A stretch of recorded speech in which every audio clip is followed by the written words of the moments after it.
in some ways, you will never look like another person, but you can utilize aspects of somebody's look to like make yourself feel that gender euphoria that you're looking for. Content warnings for this episode include racism, sexism, ageism, homophobia, transmisia, medical discussion of hormones and medications, mental health, physical illness, death, and assault.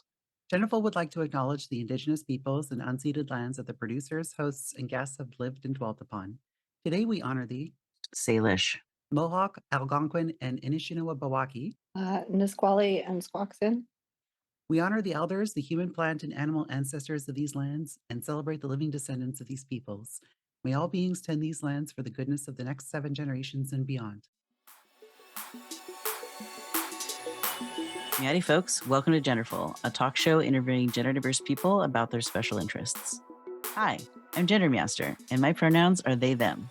Hi, I'm Miranda, and my pronouns are she, her. The focus of our show is to interview trans, non-binary, agender, two-spirit, and gender-diverse people regarding their special interests, passion projects, and resources for the gender-diverse community. We want our audience to know that we hold multiple diverse identities and bring these lenses to the show with our passion for telling our stories. I identify as non-binary, transmasculine, polyamorous, ADHD, autistic, and disabled with chronic pain and mobility issues. I also am white and reside in the United States. I identify as trans feminine, neurodivergent, queer, and a person of color residing in Canada. We invite you to remember that we are whole people with robust lives, friendships, challenges, and successes. We love and are loved, and we are delighted to share these stories with you. As always, we kindly remind our listeners that no person is a monolith of their identities. Your identities can change over time and are valid every step of the way. And if you think you're gender diverse, you are gender diverse. There's no social or medical prerequisite to be included in the community.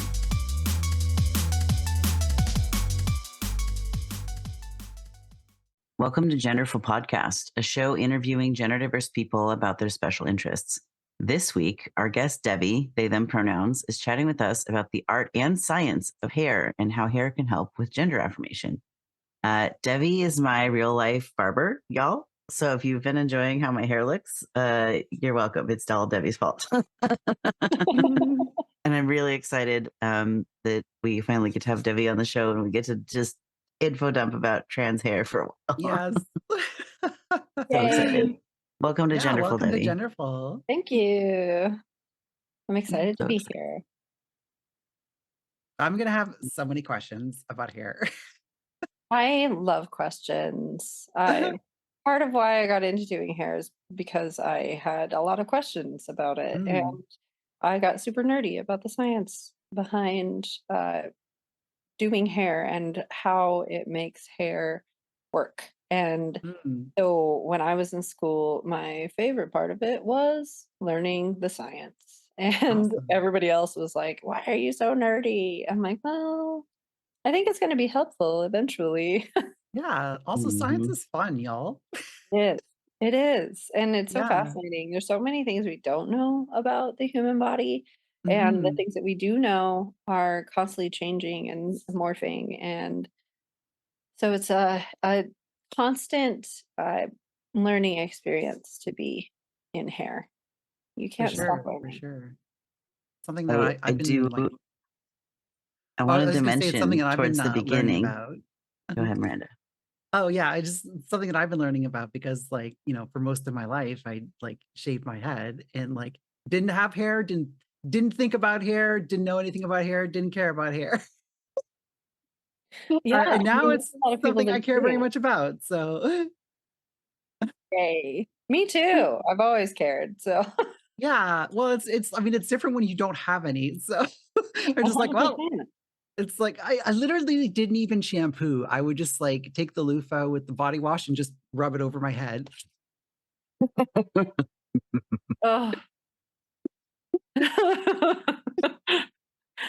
My feelings. It's like, well, I don't have any hair. Why should I get to save money on shampoo? You and everybody else in that situation. Like, Yeah. who just doesn't care that much. Like, what is the point? I don't care. It doesn't matter. And Yeah. if it doesn't matter to you, it doesn't matter. That's fine. Sure. But I'm always like, but it's Yeah, so and it's definitely important. like For the something health of that's your like scalp. you think about it differently when you identify as a cisgender man versus when you identify as a woman who actually like wants to have hair. So it's just like before I didn't care because like whatever, I'm going bald, who cares? But now it's just like, oh, I wish I took better care of my hair. Hindsight, right? Yeah, exactly. So we do have a couple questions that we like to ask all of our guests. The first Great. one is, what might be the things you can trace back to your youth that indicated you might be gender diverse one day? Oh, well, um, a lot of things, I think. Which but also a lot of things that did not indicate that at all. Like I did pageants of my own accord. Mm. I was a pageant person and wanted to be Miss America one day because I was like, that is how you woman. And maybe that is actually an indication of like my gender journey of like, oh, well, if I get that, then I'm definitely like, look at me, validated. Like, see, I fooled you. I always liked the things that the quote unquote the boys liked, I think, as a kid, besides, of course, like wanting to be Miss America. I loved riding bikes and playing outside and like hitting things with sticks. I would like, I was like a adventure kid. I would go fishing and um all of that, but like internally it was like a big struggle of like confusion and like something isn't quite right here. And then I grew up in a very small town in the middle of nowhere, Montana, and Mm. there weren't there weren't really like words. There was no language for being gender diverse. So um I was just like, oh well, I guess I accept that I am a boy in a girl body. Things just didn't grow right. And there was very little like sex education and all of that. So yeah, I think just my attitude towards things. Like a do it yourself type of person, and I'm kind of like a little bit. Well, I'm neurodivergent, so I think there was just so many things that indicated it for me. It's like not one thing specific. And then as I grew up, it was like a matter of, okay, well, now I'm starting to get the language for it, but how do I like show that, perform it in gender? Because the sex of my body is what it is.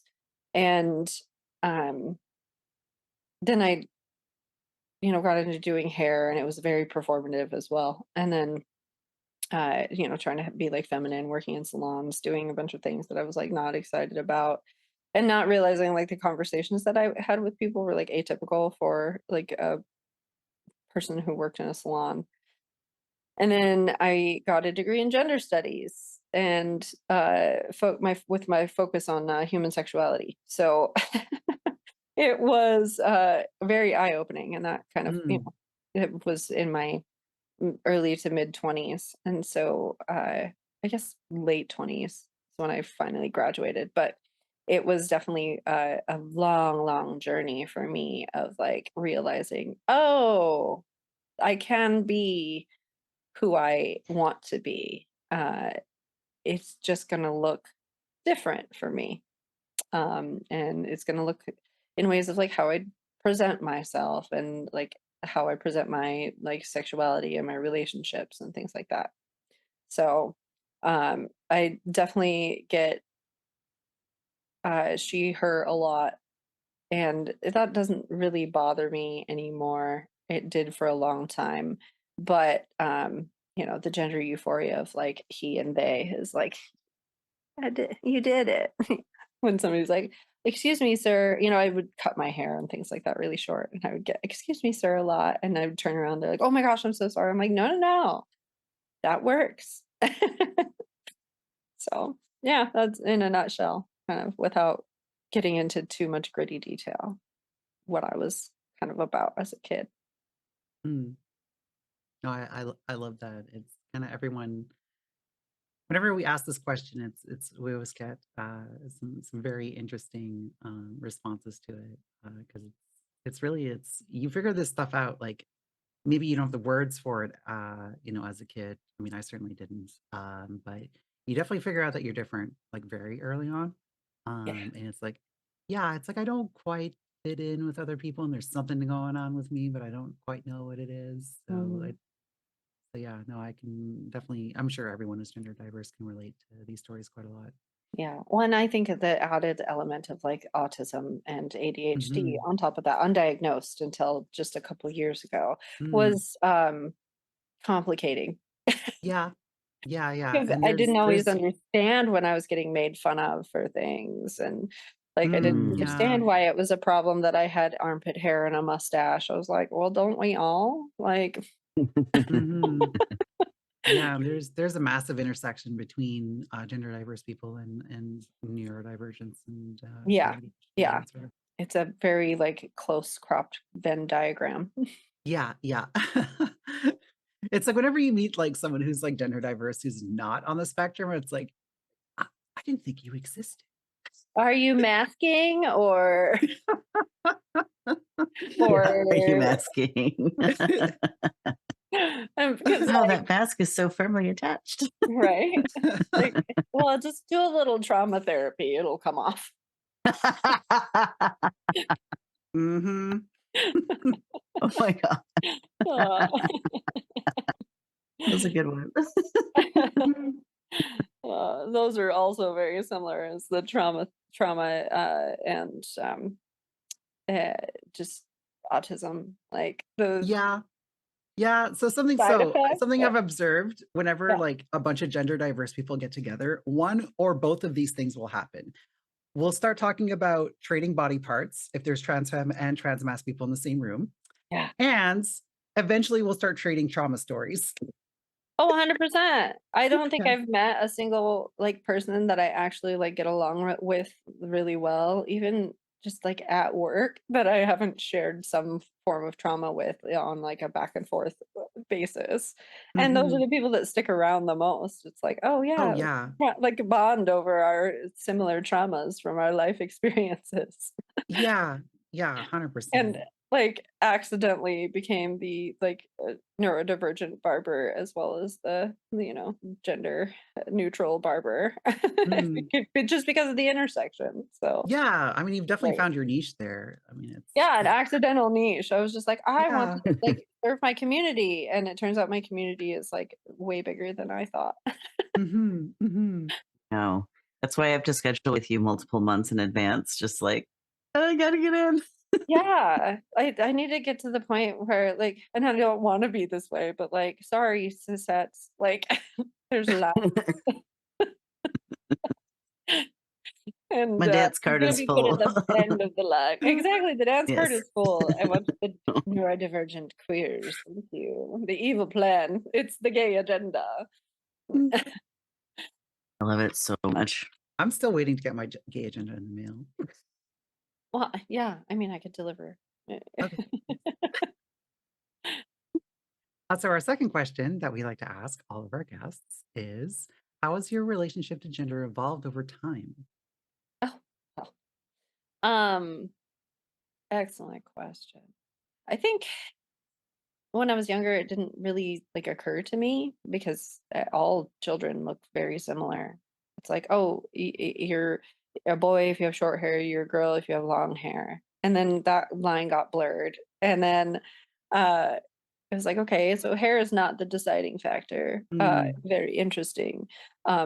But hair can be an indication of gender, absolutely. in a lot of ways, and then, oh gosh, over time, I think there was a while there where I really, like, dove deep into being really femme because that's what you're supposed to do, and, like, Mhm. there was a lot of, I think, self-esteem problem there, which, surprise, surprise, neurodivergence and self-esteem issues, um, and I was like, "Well, there was a lot of looking back of like, oh, well, if I just had that body again, I would feel better. Oh, I miss when my like boobs looked a certain way, or I miss when I looked like a board, or oh, I'm not feminine enough because of this thing. And then it morphed into, but like maybe I want to be more masculine, and then not having that body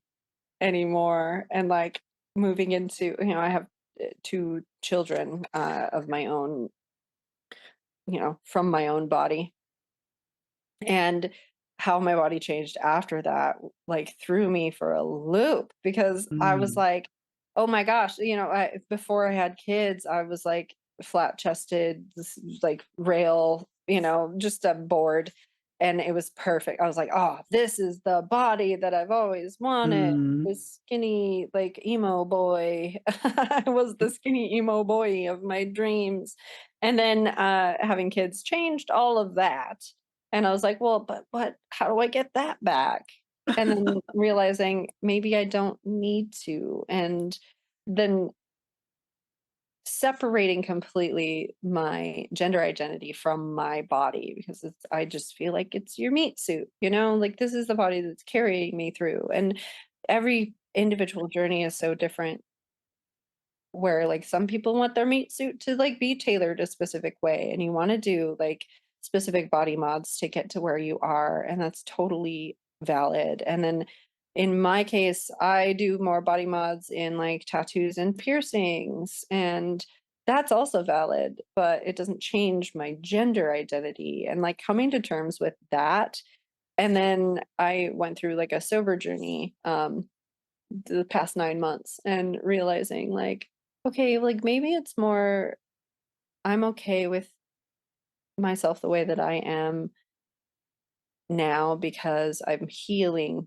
all of the trauma of my past, of like being told I had to look a certain way and act a certain way and do specific chores, and here's what your life path is supposed to look like. And like I think the queer experience is like not being like prescribed a certain life path, and just saying I'm going to do the things that make me feel good in my body and of my body and with my body, and realizing that my body was just a tool for me to move through the world. And also like the weirdly gender euphoric experience of like being attracted to men but in a gay way. Yeah. And like being like, well, lucky for me, like cis men who are like hetero, generally speaking, are attracted to my body and also to my personality, which is a lot more masculine in like presentation. And having them have to do that like uncomfortable sit down with themselves of like, is it Mm. gay? Am I a little gay? uh and like having that fun like playful experience with partners has been really cool, so that it went from like this childlike, oh well it doesn't matter, to it really matters, to it, I guess it doesn't matter, Mm. like depending on like where you live and how much money you have and the time expense. I work in a career where I don't have the paid time off that a lot of people have in their careers. So taking time off to get any like gender affirming surgery is such a huge, huge expense for me, on top of the expense of getting a surgery. And so Mhm. I've gotten to the point where I'm like, okay, maybe that's a one day thing. Like, but I don't know that I necessarily have made a decision, and I think that's also the ADHD. It's like, it's fine. Every once in a while I think about it, but like then the rest of the time it's like, I don't know. So just realizing everybody's experience is valid, whether you look a specific way or not. And that was really where I came full circle, was like, okay, well, I don't really have to care as much right now. And that's a privilege for me. Mhm. I know that that's not a lot of people's experience, and um, that is I can't even imagine what that experience is like. As somebody who like thought for a long time that I was like, I need to do that to be validated, and like I have to look a specific way for people to be like, oh yes, you are queer. And now I'm like, I can do that with my hair and like my clothing, and my partner notices. He will definitely point out. He's like, hey, it's one of those weeks where you're really masculine, huh? And I don't even notice it, Mm. and he does, and that is like super affirming for me. He's like, I think you look really cute when you dress like a boy. Aw, And I love it. that's It's adorable. wonderful. I love that. Yeah. He's like, you just do it so well. Like it's kind of he's like, you get more silly with your clothing, and I love that. I'm like, oh, thanks. I feel like you Aw. have really good dad shirts. Like you I have these do. button My ups dad that have all clothes. these fun Mm. fun patterns on them. Yeah, the boat dad aesthetic. Oh my Yes, boat God. dad. Hashtag boat dad. It's like loafers and like Docker type slacks Oh my and God. like Like a newsy crazy hat. button up. Oh yeah. And like it's just wonderful. I'm so like it's definitely the dad aesthetic. Like it's like New Mhm. Balances and like comfortable, but like okay, you look like you could go out somewhere nice and have like a dinner in your little button up shirt and stuff. Yeah, it's silly. I have fun with it. Fashion is another thing with, like hair and fashion hand in hand. Mhm. And like Totally. hair is a part of fashion. I mean, it's part of how you present yourself. So it's Absolutely. yeah, yeah, because I mean, it wasn't that long ago where it was frowned upon for men to have long hair. So Oh, yeah, absolutely. I mean, we used to have much more strictly enforced codes for, how men and women dress and present Yeah. themselves. So, nowadays it's a lot more relaxed, but you can Mhm. still like, I mean, the hair that I have now, like, I mean, I've been told is very feminine. And Mhm. I mean, if I was presenting male with hair like this, people were like, what's going on over there? Is that the gay? Like that's Yeah, exactly. yeah, yeah. Like, yeah, And like, just like going back to something you said earlier, it's like, oh, it's like I need to look a certain way to be perceived as queer. Well, I mean, turns out like there's no way to be queer. I yeah. mean, there's as many ways to look queer as there are queer people, if not more so. Yes. So like, yeah. So Like, for anyone like listening to this who's like, maybe early in their journey, it's like you don't have to be a certain way, you don't have to look a certain way. Just mhm. be yourself. Figure out what makes you happy, and whatever you choose to do is valid. Exactly. Mhm. Well, and like learn to love yourself during the process because it can be so hard. It can be such a difficult journey of like Yeah. frustration. And the the litmus test that my kids have created, which I think is very interesting and I use on a regular basis and really like applied to me when I was younger, is do I want to date them or do I want to be them? Mm. And sometimes the answer is yes to both of those things. Yes. But like, why are you attracted to that? Mm. And what is it about that person or that look that really speaks to you? Mhm. Is it that you wish that you looked like that?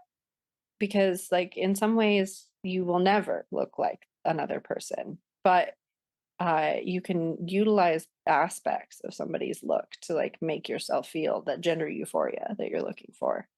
Mhm. Yeah, and that's something I kind of like realized early on in my journey. It's like, "Oh yeah, I like this person, but I also wanna be that person." So, Yeah. just like in a general sense, because it's like, I identified as cishet for a long time, and it's like, "Oh, I'm a girl. Oh, I guess that means I'm gay now. Alright." Right. Yes, it's fun to like go into that like pipeline.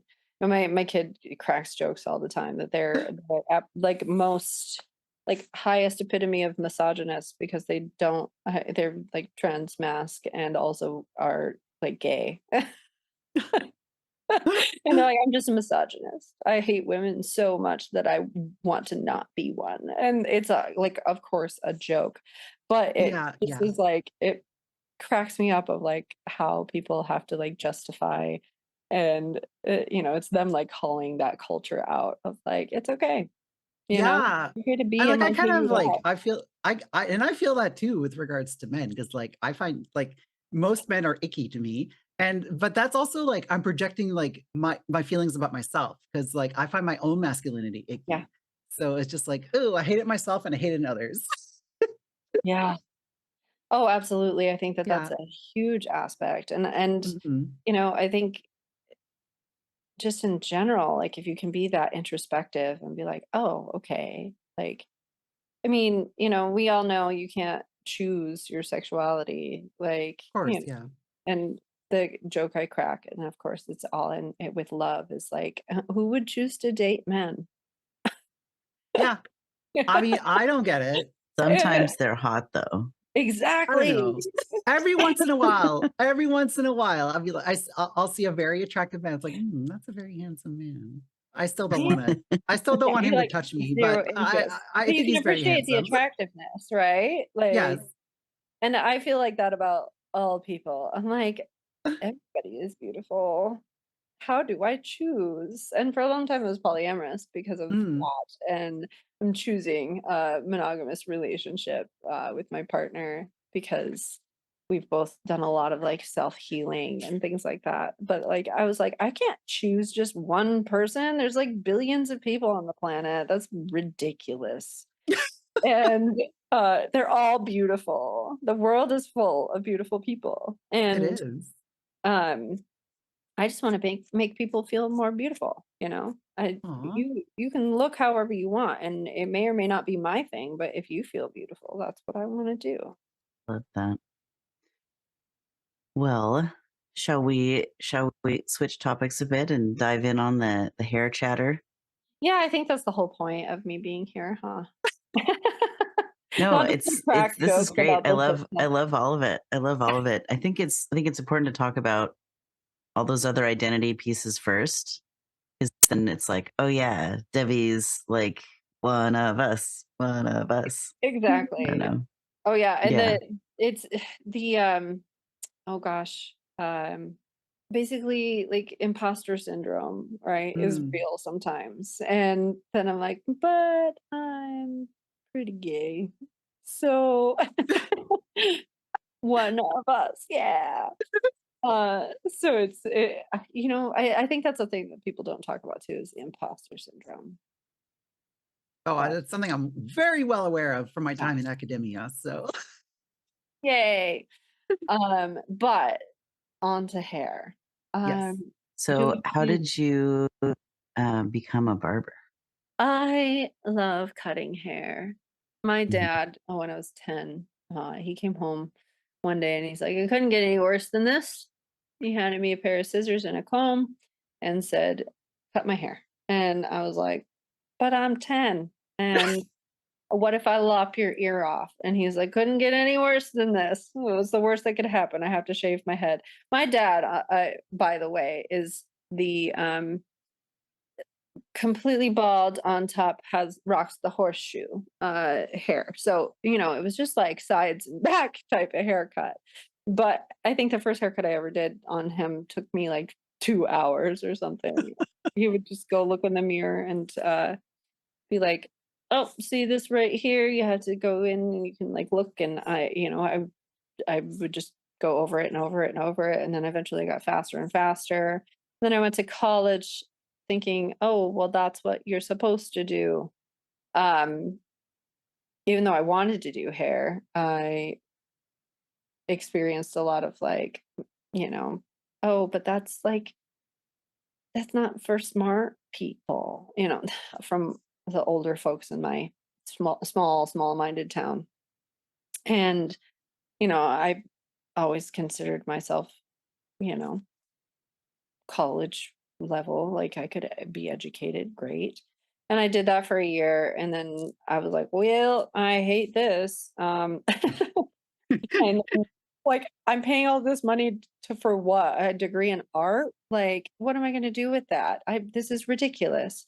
So I dropped out and I got married and had a couple of kids. And then I was like, I want to do hair. I still want to do hair. And I'm tired of working at the taco stand or Walmart or Target or Safeway or whatever, jobs that you can get and that people need. And we need people in those jobs, but they just didn't make me feel good. Mm. So I looked into the Aveda Institute in Seattle and ended up going to school there. And while there, of course, was told, well, the way that you make money is doing hair color. So I got really good at doing hair color, but it never brought me joy. And it was so tedious, and I have no attention span and an undiagnosed ADHD at this point, and I was just so bored out of my mind, and it was a bunch of like sweet human beings, but like the attitude around a salon environment is one of like insecurity, I think. Like Mm. it promotes insecurity. Well, you have to do this and you need this thing for your hair, and this idea that you have to sell people products and like pander to them. But I kept like getting clients where I would like create connection and like ended up meeting some of my very best friends through doing that. And then um, I actually, when I went to college, I got my degree. And in 2014, I wanted to get my master's degree. And I ended up moving to Seattle to try to get my master's degree and getting a job at Sport Clips, which was the worst thing of all time. Um, it was fast, like turn and burn. If you've ever been to a Sport Clips, it's like the motto is "It's good to be a guy." And after getting a degree in gender studies, the irony was not lost on me that I was working at that place. And Maybe explain what that is for our international viewers, also yes, me, because I don't know what that is. it is a barber shop style setting of like great clips or hair masters or like Oh, okay. All right. a chain salon, but it's like geared towards a what everybody would consider a guy environment. There's TVs and sports on all the time, and Mm, everybody's wearing a uniform that's very sporty. And it's like all about like giving men an MVP experience. And wow. well, it didn't work for me in that. It was very formulaic. Like you had to follow a script. Like this Yeah. is what you do. You have to get people out within like 20 minutes. It It's gave me like an sports bar, the opportunity. barbershop. Yeah, but not a bar. It was just, Yeah. it's for like men and boys. And Yeah. they're very clear about like, but it's for boys. I'm like, ugh, ugh, ugh. I was like the person that always had like the really like picky queer men that would just be like, I just need a haircut. So it's no appointments, that type of thing. So it's walk-in based Mm, only. But it reminded me why I got into doing hair, which is I love cutting hair. And so after that, I ended up teaching cosmetology and barbering for about a year. And it was just in like not the best environment. I love teaching and I would love to do it again. I just didn't want to teach for the people that I was working for. And ended up in a barber shop, like a higher end barber shop after that, and really loving it, but not loving again the like hyper masculinization of hair cutting. Like, mm, yes, we do straight razor shaves and we do beard trims and we do haircuts, but it was like a men's haircut and a boy's haircut. And I had a lot of like queer clients, and everybody kept telling me like, Devi, like I would send my friends to you, but I don't think they'd feel comfortable here because there were like guns and animal heads, things and like that on ooh, the wall, like taxidermy. And I was like, ooh, ooh, and then the pandemic hit, and I just didn't appreciate where I was at anymore and that's fair. realized that I wanted to work for not somebody who didn't really like believe in that kind of thing. Um, and so I decided to open my own space. And for a long time, I was like, well, what are things that are important to me? And I was like, I love books. Like maybe I'll open like a barbershop that's like also like a bookstore, and or like a Mm. pub or, something like that. And then I realized what my clients were saying. And I was like, I wonder if there's a gender neutral barber shop in Olympia. And there was nothing. And I searched, and I think the closest place that was like LGBTQIA2S plus was Tacoma. And I was like, well, I guess that's it. Like gender neutral barbershop. Here we come. Mm. And it just kind of like fell into place. But that's how I became a barber and ended up where I'm at. So Well, and I love how you decorated your barbershop. Like you have a bunch of queer art everywhere. yay. It's And like true. you're even mindful about how intense the lighting is for like the autistics who are like too many lights cannot. Yep. And Yeah. it's just one chair in a room. So for those who are worried about like COVID safety, it's like, you're very good about, oh, hey, like, do you want me to wear a mask? Whatever, I can cut your hair around a mask, even though, we're now 4+ years into this pandemic. Yeah. Um, just very accommodating in a lot of ways that like I don't think very many barbers are thinking about all of that stuff. No.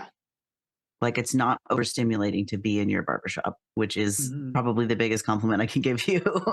No, seriously, it is. Like, and all of it was really intentional. I wanted a space that felt safe to a lot of different people who are highly underrepresented.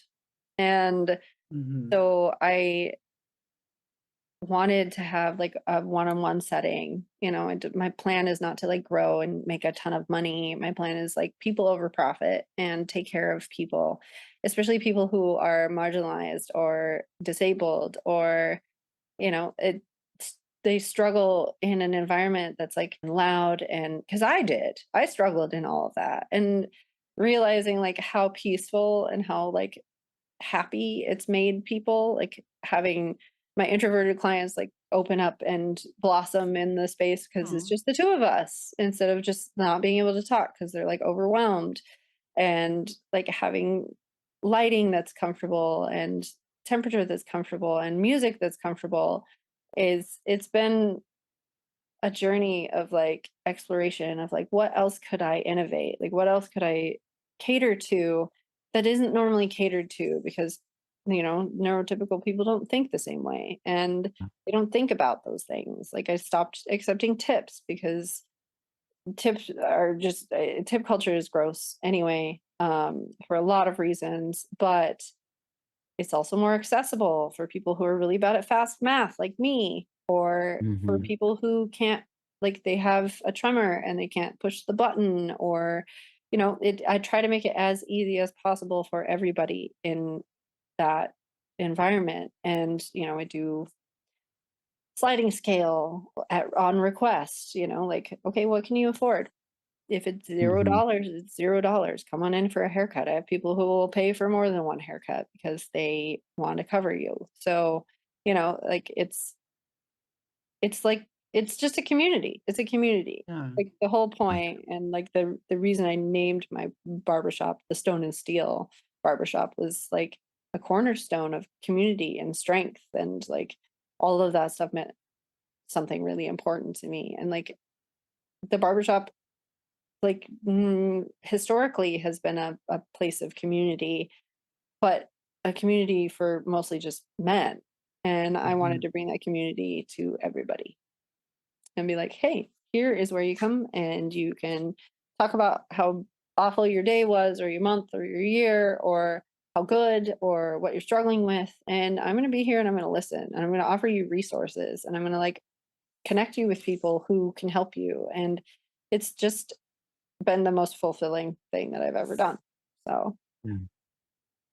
Another That thing that I really appreciate about your shop is that you have unscented products. Like I think I showed up and you didn't have them at first, so then I was like, Could we figure it out for later? And then it Mhm. took a couple months, but eventually you found a supply for like unscented, all the products, right? Not just one thing, but I think at the very least shampoo and like hair gel, gooey, oily stuff.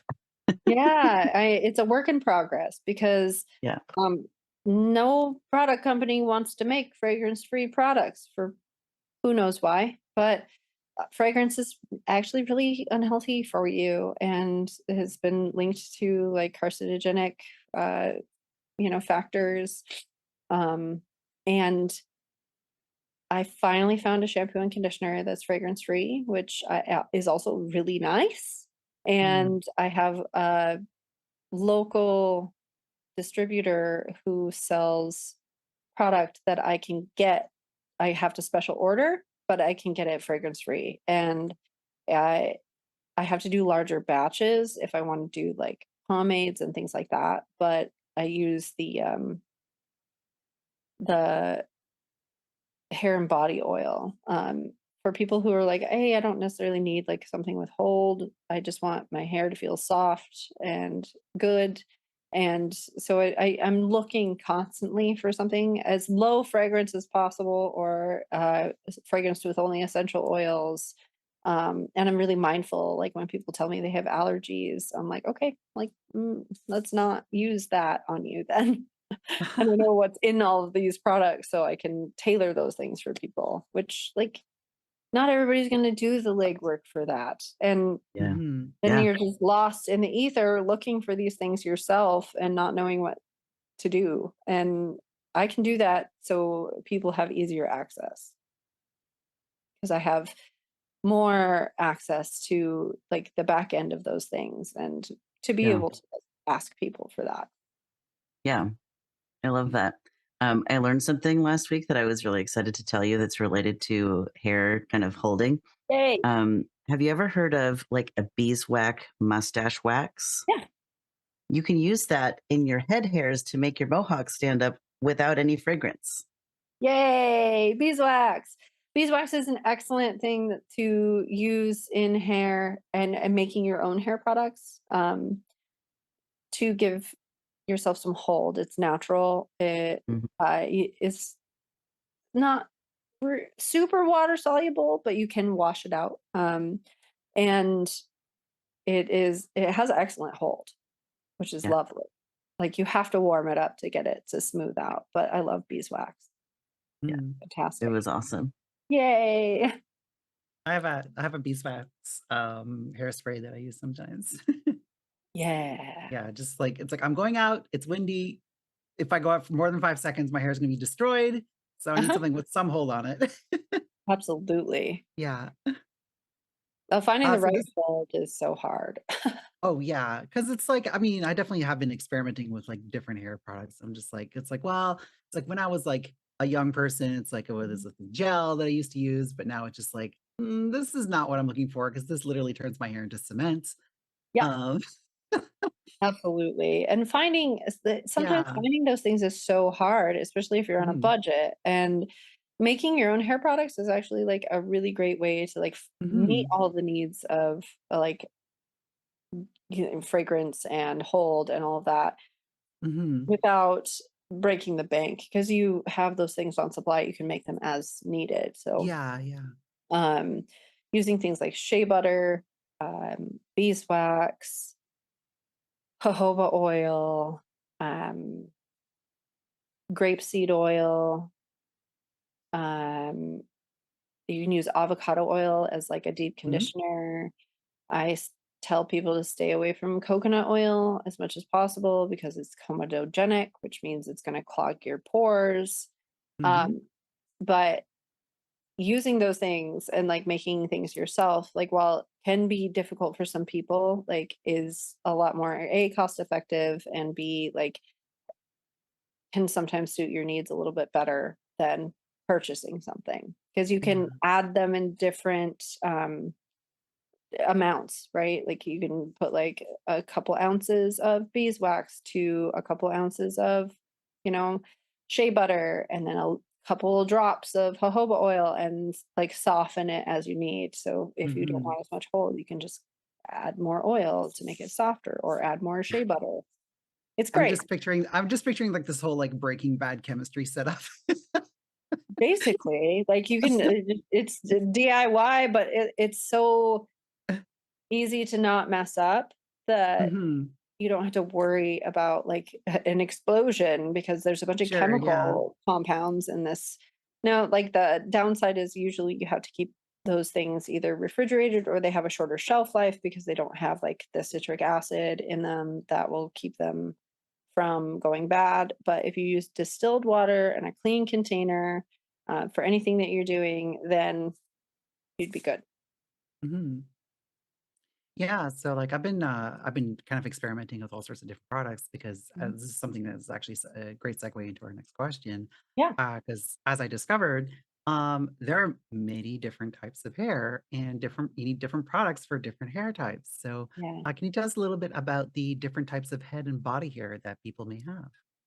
Yeah. So you have different hair growth cycles for each type of hair. So you've babies are born with something called like lanugo, which is this like the little tiny little soft baby hairs and they're kind of it's all over their whole body. And eventually that will like fall out. And then you've got vellus hair, which is, like it's very similar. It's Yeah, I those mean, I call little vellus hairs baby hairs. yeah, it's your little babies, right? Yeah, yeah. Um this is one of those moments where my brain has decided to let go of everything that I know. And so I'm no longer going to use scientific terminology because I would have to look it up. But your hair, so you've got terminal hair, right? So your eyebrows and your eyelashes, they're your terminal hairs. They stop growing at a certain length and then they fall out. And their life cycle is a lot shorter. So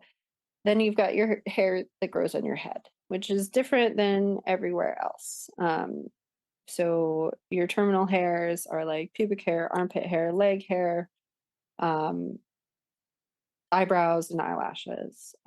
Your beard tends to have like a coarser texture of Mhm. hair if you have a beard. Um,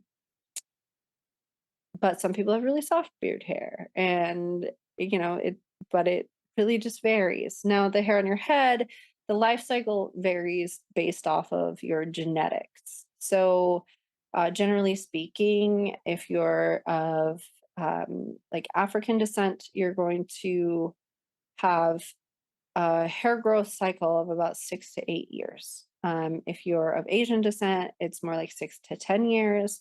And if you're of like European descent, then you're looking at a hair growth cycle of somewhere around like 6 to 8 years. So your hair will grow for that amount of time. And there's three different growth, there's a growth cycle with three different stages.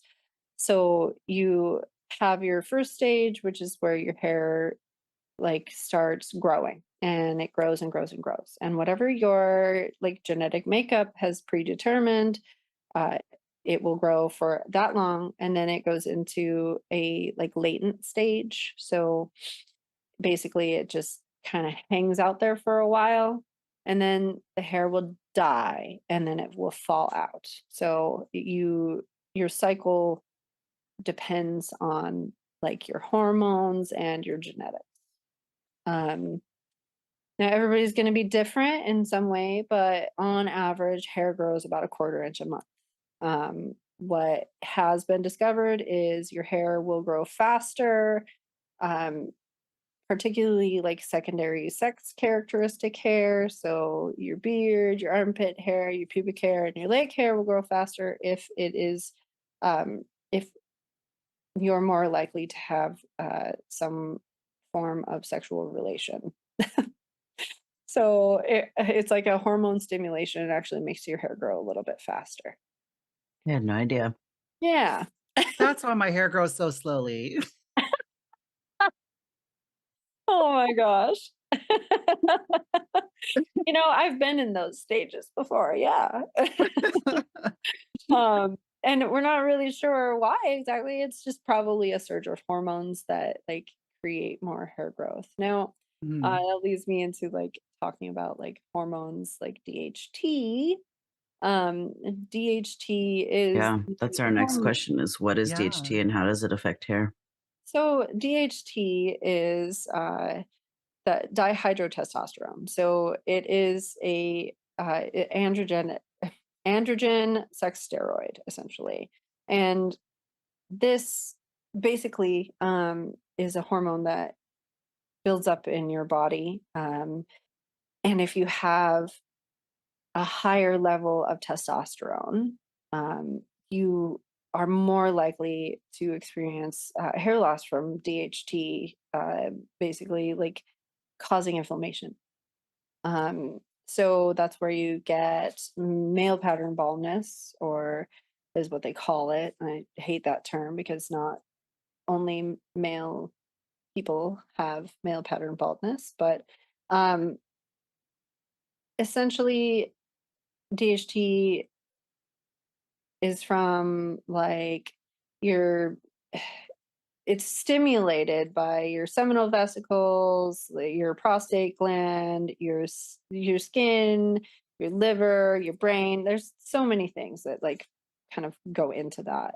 There are, to my understanding, DHT blockers. They can help with hair loss. So you're thinking about things like finasteride, which is a hair regrowth pill that you can take. The issue with finasteride is it can cause erectile dysfunction. So, um, if you have high levels of DHT and also are genetically predisposed to lose your hair, then you're kind of in like the SOL situation of like, you're probably going to lose your hair. And unless you start a cycle of medication before that happens, it's really hard to get it back. Now there's this new off-label use that has been kind of sweeping the nation for minoxidil, which you can use topically as a like hair regrowth or hair loss inhibitor. So it in some instances will help your hair regrow because minoxidil is a vasodilator, and a vasodilator is going to open up the like blood vessels around your hair follicles and basically helps clear out DHT because Mm. DHT closes off those blood vessels, and that's what causes hair loss to the scalp. Is it's like signaling to your scalp to like, no, I don't need to make that anymore. It tightens everything up, it causes inflammation, and then the hair falls out. Minoxidil will do the opposite. Now, topically, minoxidil does that, and it will prevent your hair from falling out. There's little evidence to suggest that it's actually going to help your hair grow back. There are some products that claim that that is the case. If you use it in higher doses, the once the hair follicle has died, it has pretty much died. There's not a whole lot that you can do to re-stimulate that growth, except getting hair transplants, which is not re-stimulating growth. It's just taking a hair from here, putting it up here, wherever you want more hair. But an oral dose of minoxidil can actually increase hair growth and help you regrow your hair. I've seen it. I have a client who takes it and has just started taking it a few months ago. And usually it takes about a couple months to be able to see results with minoxidil in general. But I have definitely noticed this person has hair that wasn't there before growing back around their hairline. And it's really Is it exciting me? Am I that client? Because it might be me. because it might be me. Your hair growth This is is this amazing. is this is the secret to how fluffy my beard is, everybody. It's This minoxidil. is it. Yeah. Yeah. Because I was losing hair right here in the very front of my mohawk, and I was like, I hate it. I hate it so much. Because my little mohawk is my favorite part of my hair. This little point right here. It's very gender for me. And so I Mhm. was just like grieving my hair. I was like, am I losing it, Debbie? And Debbie's like, I think you are, Meowster. And I was like, oh no. And it was a total revelation when you were like, you can take it orally. And I was like, really? So I asked my doctor about it, and it's like, I think it's a glaucoma treatment usually. Is that Yeah. right? Yes, it Yeah. was like discovered as a compound in a glaucoma treatment, and Mm. they realized that the people who were taking this treatment had hair growth Hmm. everywhere. So it Yeah. doesn't Mm. just cause it on your head, it Right. can cause it on your body as well. And anywhere that you would grow hair, Yeah. which is good for some people and not good for other people. Yeah. Um, I think a So for lot of that those also going has the to do with slow werewolf hormones. path. Yeah, because Yeah. like I use minoxidil Yeah. topically on my head, Uh-huh. and I don't think I would want to do the oral route because I don't want hair anywhere else.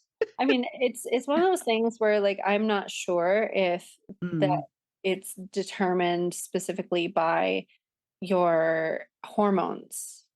So if mm, you're on hormone replacement therapy, it's possible that because you have changed your hormone structure, that it won't cause your hair to grow other places.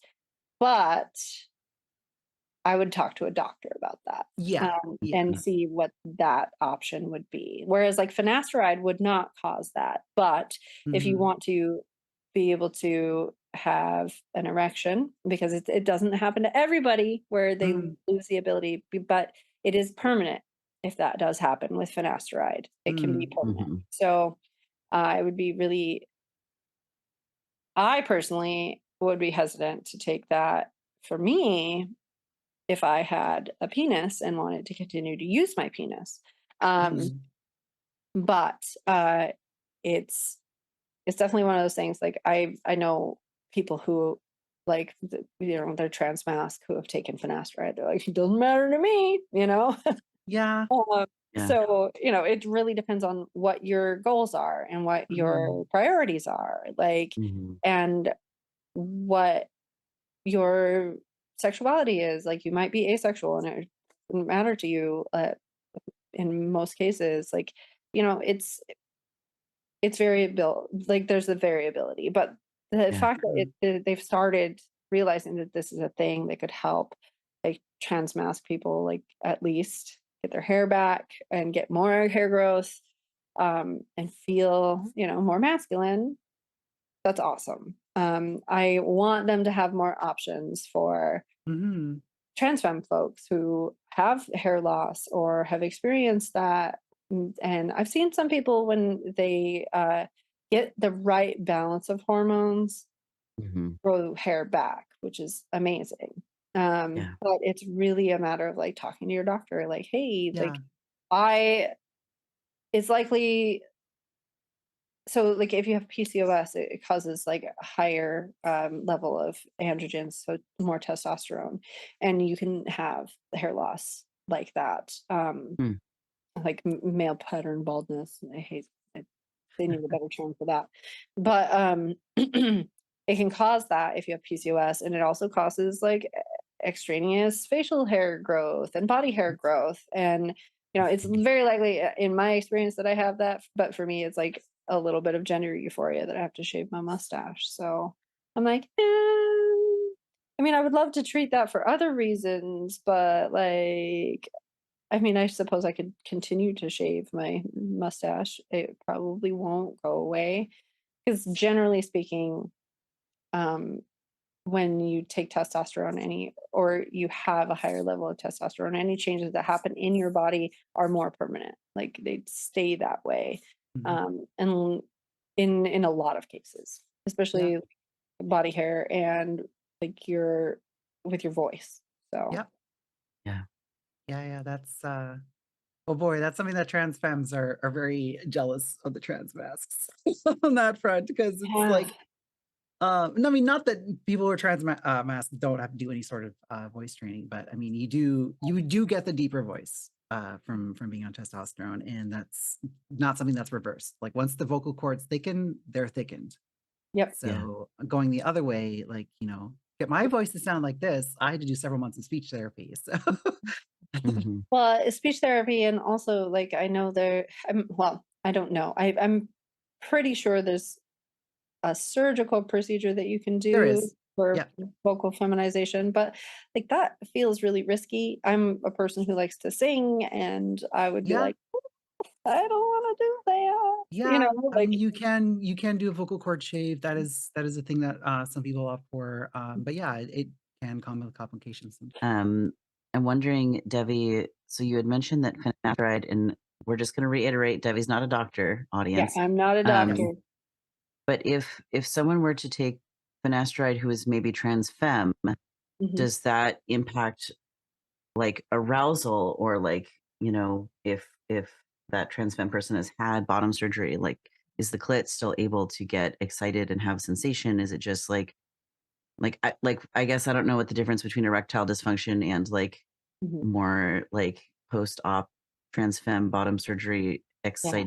feely feels are. I don't know. Maybe you Yeah. have no idea, but I have a curiosity about that. So my understanding is it doesn't diminish any feeling, but it does diminish your ability to maintain an erection.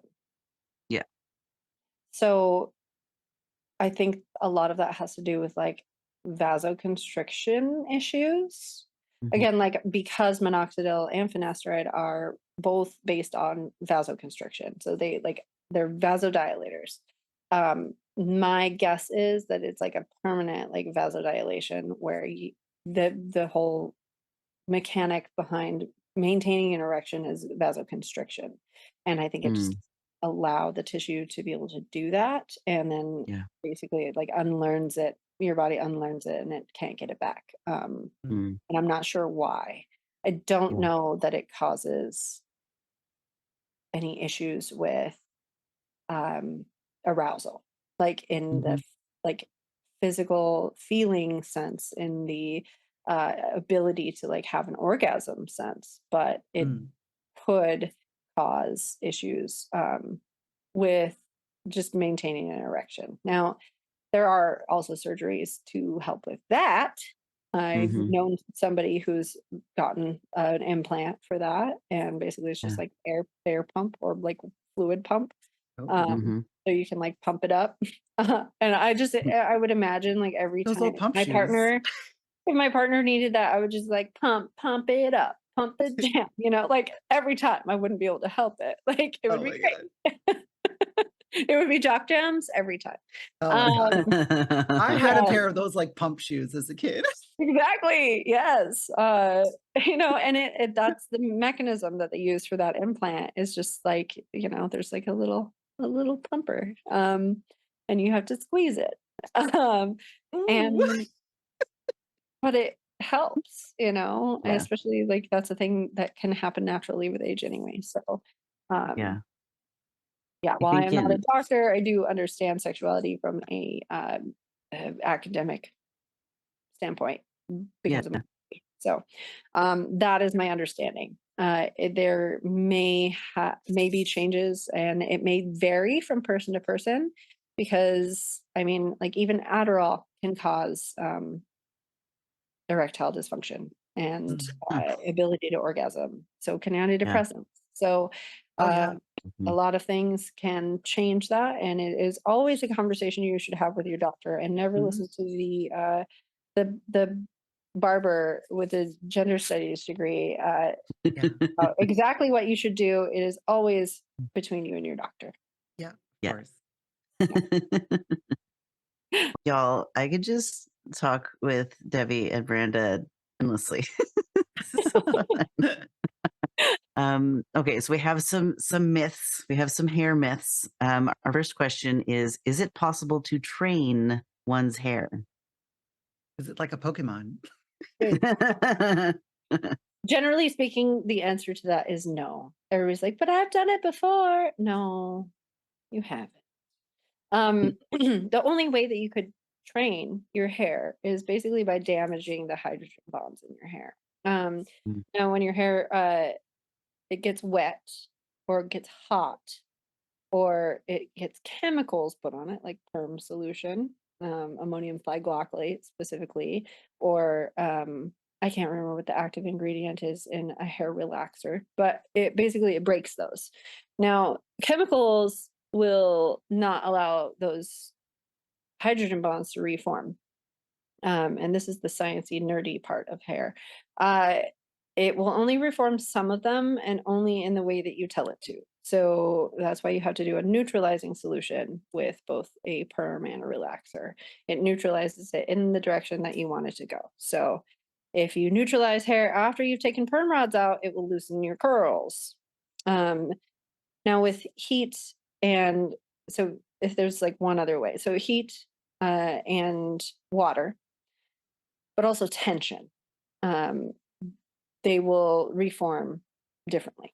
So when you get your hair wet and then your hair dries, during the drying process, those hydrogen bonds reform. So that's why if you dry your hair, so if you put your hair off to the side like this and let your hair dry like that, and then you try to move it, it gets like more volume or it will go back to where you put it.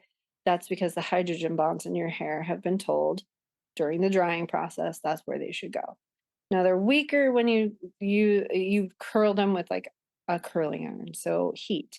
Um, Heat causes them to break, cooling down causes them to reform. And so whenever you curl your hair, you're breaking those bonds and then they reform when it cools down. So if you pull on your hair or brush your hair while your hair is cooling down, it will like make your hair less curly. Um, Same thing goes for straightening your hair. If you straighten your hair while, and then like kind of mess it up with heat. Like if you scrunched it like this after you straightened it, it's not going to be as straight as if you made sure it stayed smooth while it cooled down. So the other thing that utilizes, you know, um, the hydrogen bonds is tension. So when you're using tension on your hair during the process of curling with heat or reforming, after like going from wet to dry. Tension will actually like stretch out where those like bonds would be and make them more likely to reform that way. Now, the only time that I've seen somebody's hair get quote unquote trained is when they wear their hair up in a tight ponytail and always put it up when it's wet.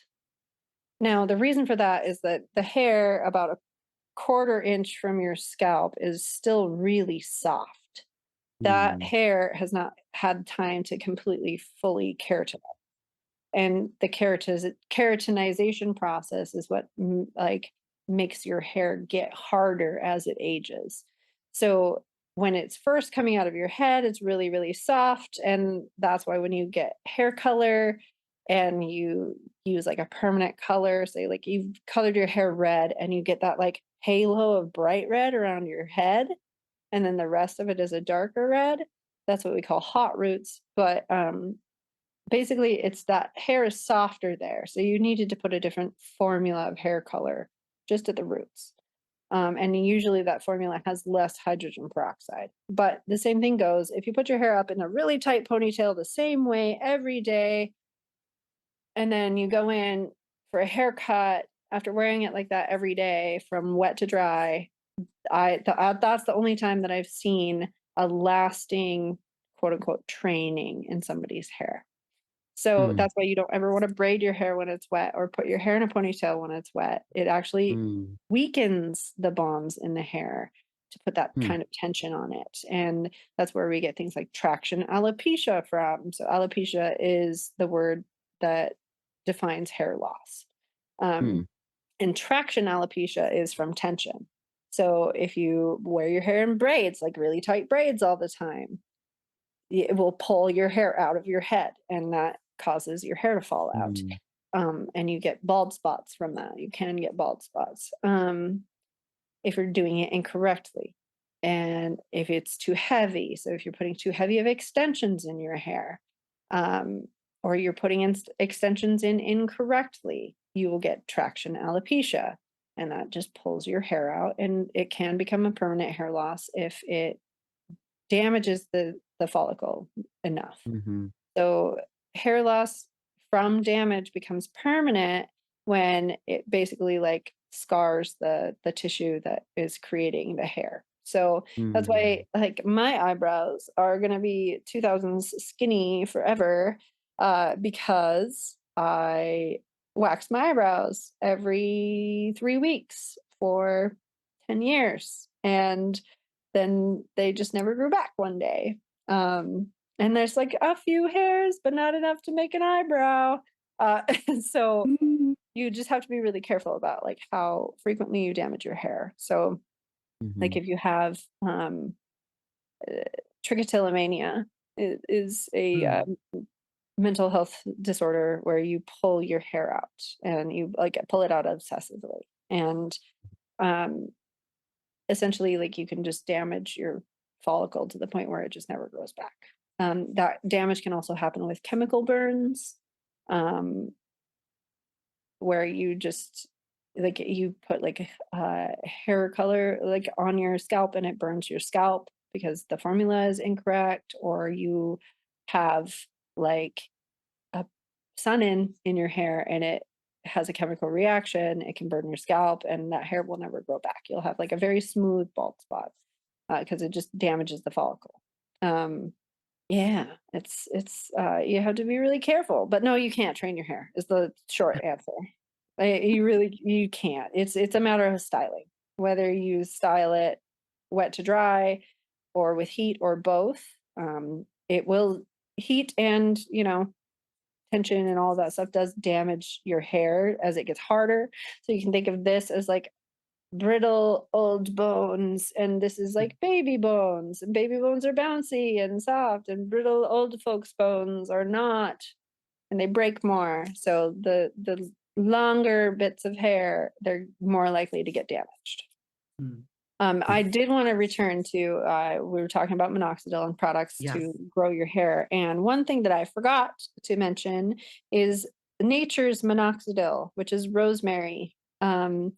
Rosemary has a chemical compound in it that can do exactly the same thing that minoxidil does. So if you can't afford minoxidil and or you're allergic to anything in minoxidil and you love the smell of rosemary, have I got the thing for you. um, Mm. Boiling water, distilled water only, and then put rosemary, like preferably fresh rosemary sprigs, into the water, boil them, and then strain all of the rosemary out. And you can put it in a spray bottle and spray it on your head, and it works exactly the same as minoxidil without any extra chemicals. And then you smell like a delicious pastry. So, Oh, that's yeah. And are wonderful. you aiming for the roots or just anywhere on your You head? can Like, is it actually just like a put it mist or is it like everywhere. So you in wanna you here? wanna get it on the roots and rub it in, but if you Yeah. pull it through your hair, it strengthens your hair and also will help your hair. It's a vasodilator as well. Um, Yeah.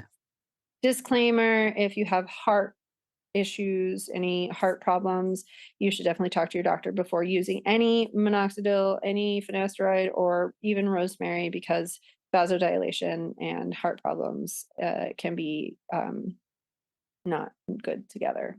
Mm. Yeah. Anyway, So I did want to circle back to some other hair care stuff because yeah. this is something that like I'm very personally curious about is Mhm. like what's the best way to like dry your hair?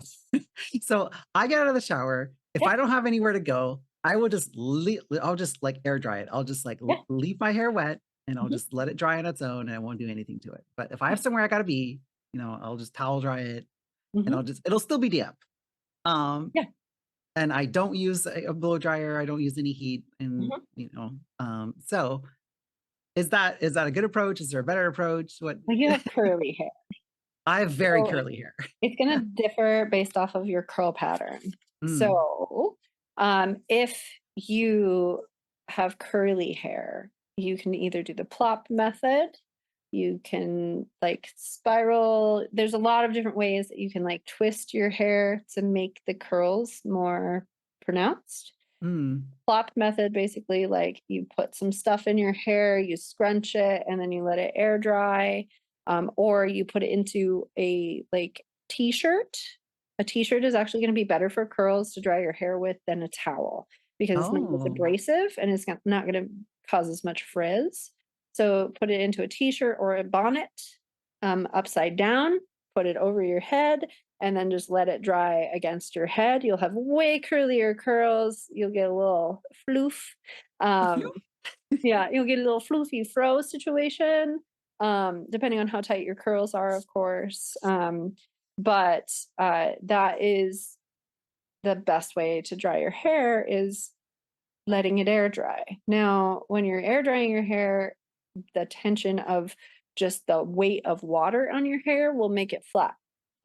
So doing what you can to when I'm letting my hair air dry, which is what I normally do because I color my hair and it is damaged and I use heat on it when I curl it sometimes.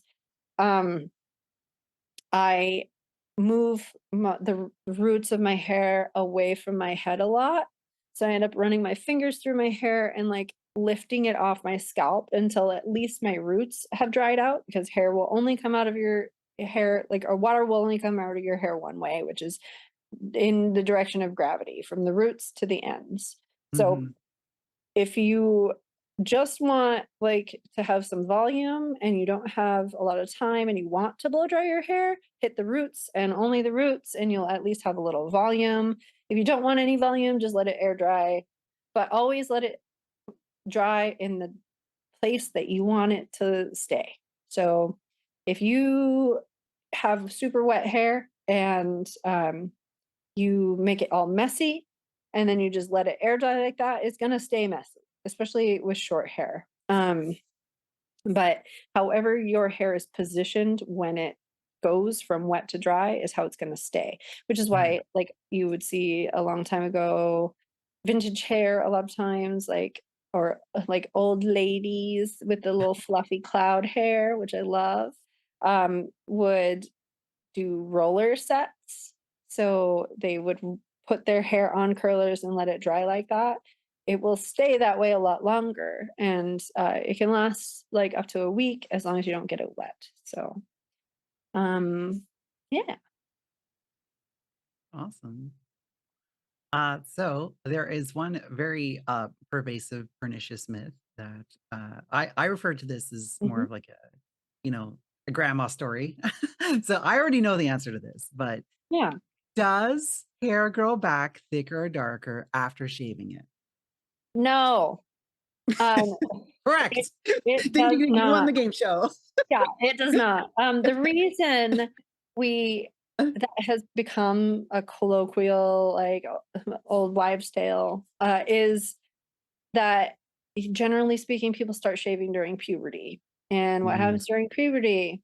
You start getting darker and darker hair. It feels thicker when it grows back because it's a blunt end versus a like soft, like pointed end.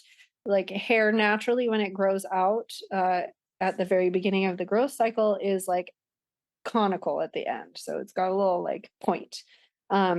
Whereas when you cut it bluntly, it has a sharper edge. And when it's strong, because there's no bend to it when it's like first growing out of your face or your armpit or your leg or any other place that you shave your hair off, it feels a lot more abrasive and Mhm. like sandpapery because of that. But generally speaking, like, because of social standards, people would start the shaving process when they were in puberty, when it starts being like, oh, you're getting those unsightly hairs, you better shave them. And then, of course, it grows back thicker and darker because that's what's happening naturally because of your Yeah. hormones and just puberty. No, it does not. But interestingly enough, when you age, you will lose some, or if not all, of that hair again. So eventually that growth cycle stops. Your body can't expend the energy to create that hair anymore. It will first start going gray in the pubic, armpit, and anywhere else regions, and then it can fall out. Beards, less likely, but like armpits and legs and pubic hair will uh, sometimes go away, and nobody tells you that. So I'm here to tell you that one day you might lose that hair again. Uh, and eyebrows can like get thinner and finer as well.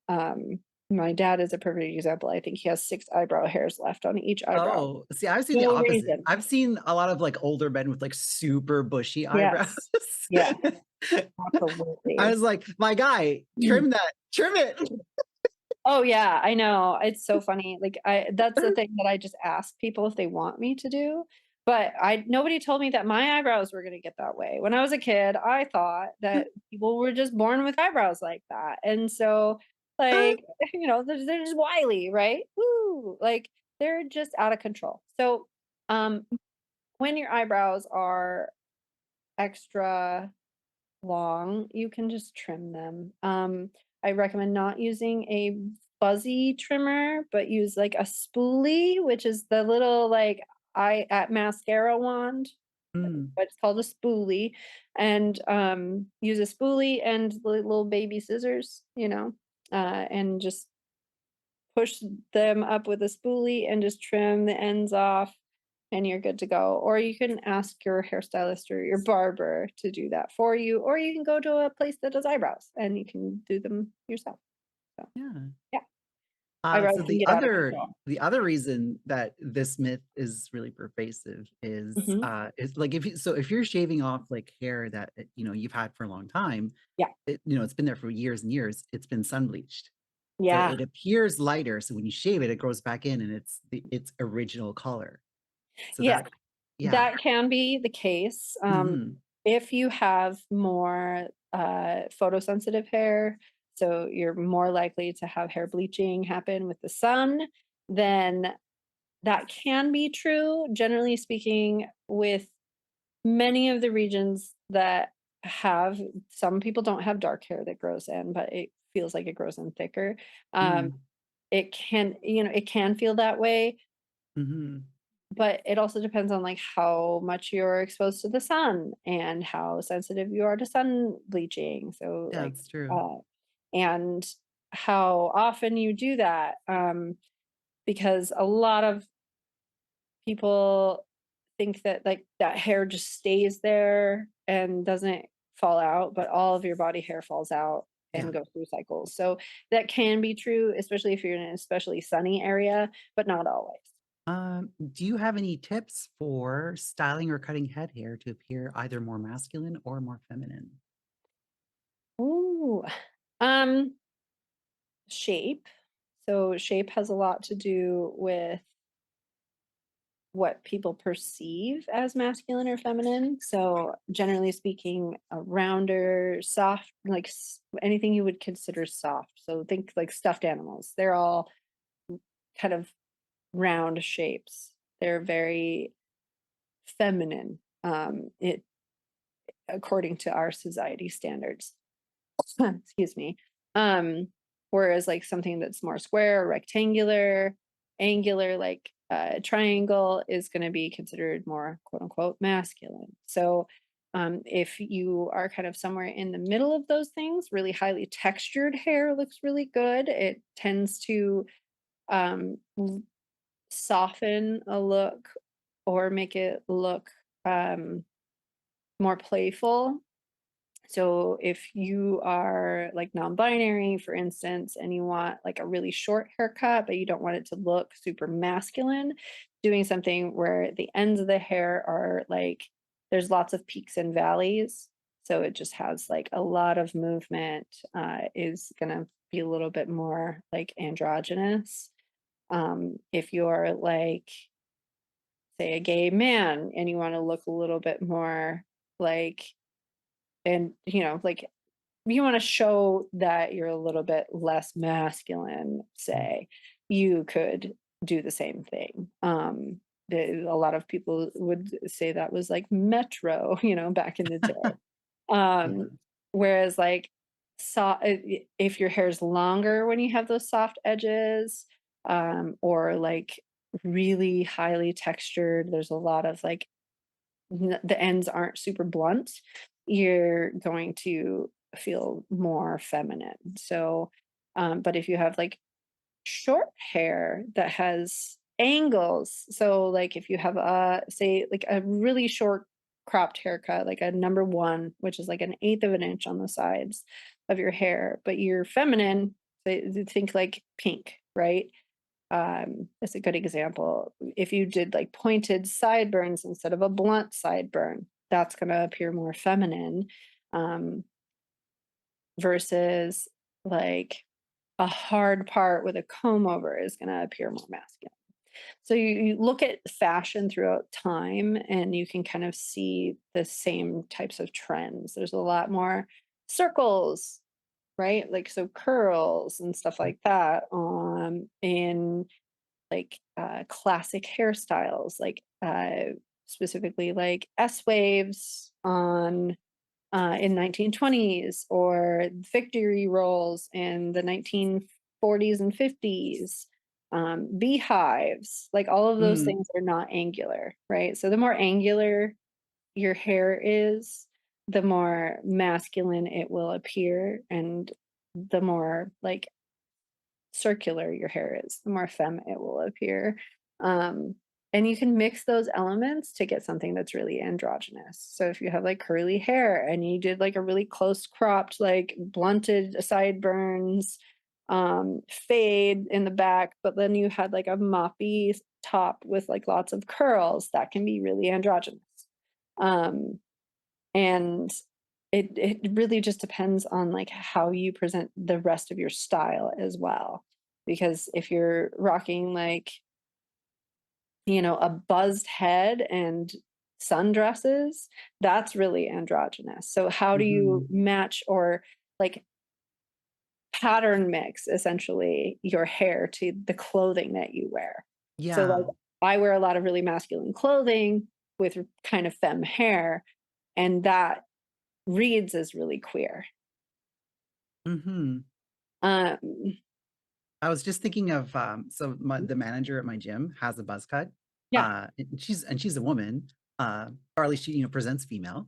yeah, But like she has a buzz cut, but like mhm, also has like, earrings and wears makeup and like, yeah, is wearing like women's workout clothes. So it's like even though yes, she has like, quote unquote a male's haircut, like right, she still has a lot of femme energy to her. So exactly. And yeah. think of like Sinead O'Connor. It feels more Hmm. powerful. That's like a powerful statement to make, Yeah. right? So Yeah. She's also a if power you're, lifter, so she ain't nobody to mess with. yay, I used to power lift until my connective tissue told me otherwise. But yeah, it's a huge, it's all about power moves, right? Like if you are a super masculine, like cishet male, say, and you grew out these long, beautiful flowing locks, like Mm. Fabio. I don't youngsters may not know who Oh, I Fabio is, know Fabio. but like super masculine, but that beautiful femme Yeah, yeah. presenting hair softened that masculinity a lot. I'm And sure there are hundreds, if not thousands, of women who are jealous of his hair. I'm certainly jealous of his hair. I'm jealous. But that, that was one of those things where I realized for myself, like I was like, I wish that I Mhm. could have long hair and also look queer. And then I was like, I can. Of course you can. Of Style course. myself more. And it's all about creating an entire look with what you're doing. Because when I wear my hair in like a messy bun and wear my super masculine clothes, like I look more like a dude that just doesn't care. Whereas it's Mhm. like if I wear my hair curly and pretty when I'm also wearing those clothes, it's like, oh, hmm, Hmm. so people like question me more, which is kind of, Mhm. I love that. So, can you share some tips for folks who are perhaps on HRT or not, who may want to minimize or reverse hair loss, or for those who are wanting to present feminine and are currently experiencing hair loss? um, yes. So of course there's a lot of like hair natural hair alternatives like extensions or wigs or hair pieces or really cool scarves or hats if you don't want people to see that you're experiencing hair loss, because that can be really hard for people.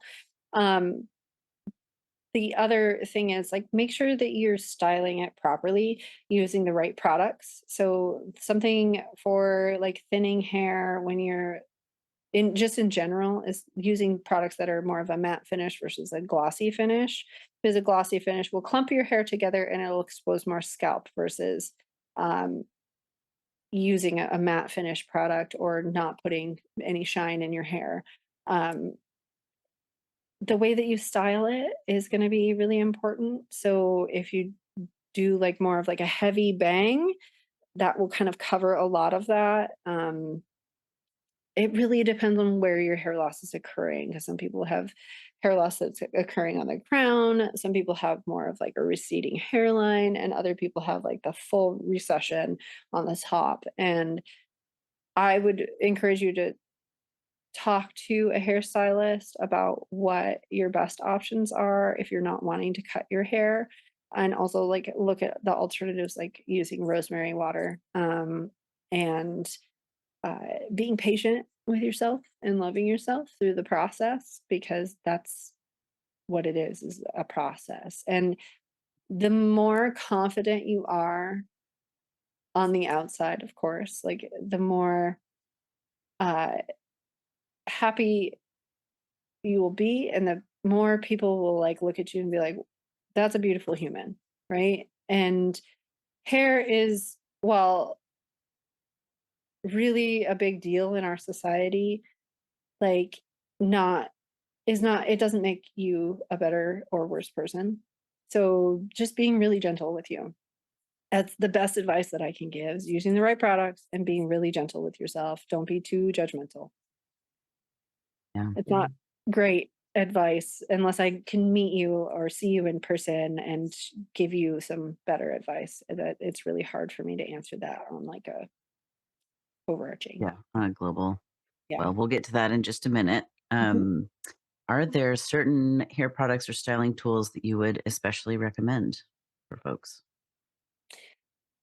Um Sea salt spray is really great. It gives a lot of like grit to people's hair. You can actually make that yourself with just some water, and you could use literally just sea salt and water. There's a recipe that you can look up really easily online. If you just say homemade sea salt spray for hair, you're gonna be able to like find that. It's gonna be a little bit more drying, so you're gonna wanna use a good conditioner, but it will give you some, like, really nice texture. Like, the Mhm, more you use, the more beachy texture you're gonna have, mhm, but it is a fantastic, easy to make, easy product, for basically is and it's a matte finish, so it's great mhm. for all different types of hair.